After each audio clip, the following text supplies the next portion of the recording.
Welcome back, Gale Force, and today we'll be talking about Lyn, one of your three lords from Blazing Blade and arguably one of the most popular characters in the entire franchise. First, let's talk about her traits. Lyn joins you from the beginning of the prologue in her own tale, chapter 15 in Elliewood mode, or 16 in Hector mode. Lyn begins her own tale at level 1, and the main story at level 4 or higher if she finished Lyn mode at a higher level. Her growths focus on HP, skill, and speed, which is reflective of her unit being much like a Myrmidon in nature.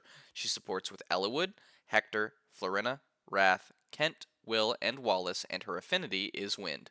Lyn has fantastic availability and a few positive traits, though she will often fail to live up to the potential her availability provides. Being sword locked prior to promotion means Lyn is, for the grand majority of the game, a one range unit locked to the worst weapon type in the game. Her high speed and skill means she'll be consistently doubling enemies with no accuracy issues, and with her personal weapon the Manikati she can even take down mounted or armored units on occasion. However, Lyn's major shortcomings often prevent her from taking full advantage of her positive traits, as her strength growth is very hit or miss and her defense growth is so bad that it's entirely possible she'll still have 2 base defense once her promotion comes around. The situations where you'd want to use her Manikati will have her facing weapon triangle disadvantage nearly every time, which only further compounds these issues as her odds of being hit are high enough that she could be in serious danger of dying from a single steel lance hit.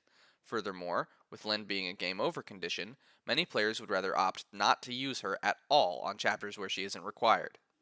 Lyn's promotion fixes her issues somewhat, giving her a large boost to both her defense and resistance as well as a ranged option in bows, but it often comes too little too late and doesn't do near enough to fix her issues as her low con, even when promoted of 6, prevents her from using her speed to its best effect with higher weight weapons.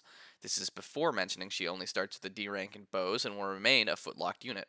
When compared with Eliwood's promotion, which grants him immediate access to javelins, or even just base Hector who can make use of hand axes, Lyn tends to come up short. In conclusion, Lyn is, sadly, a very bad unit whose great traits are rarely able to be used effectively thanks to her many, many flaws.